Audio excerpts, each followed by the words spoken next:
I'll just give you a brief overview. Again, the backdrop is that the first 10, 11, 12 commissions in the country, California, New York, Illinois,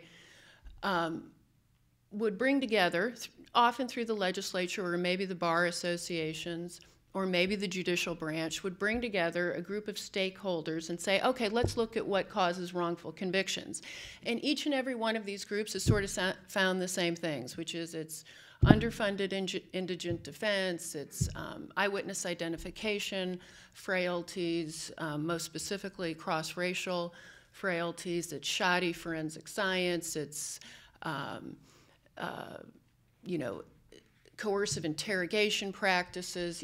We have what we call the canonical list of what leads to wrongful convictions, and each and every one of these commissions goes back to that canonical list. Now, in a time of great scarcity in public funds, it's my position in this paper that we need to put that aside. We need to let the scholars do what the scholars are doing, let the social science get better and stronger, but if we are going to take limited public resources, we need to start doing things that are bold and prescriptive. We do not need to simply be rehashing the canonical list.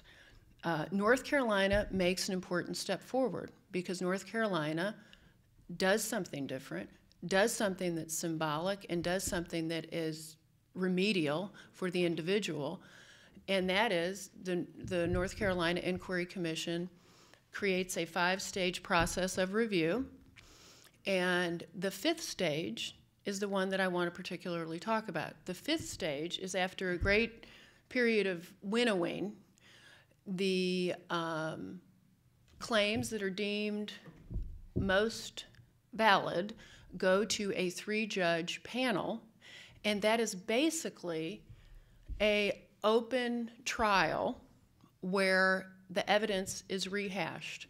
It is not constricted in the appellate sense. It is fact-intensive.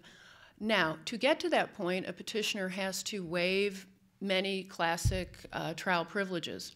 Attorney-client privilege is waived, his right against self-incrimination, the victim is given the notice of the proceedings, but there's a 5-stage review process.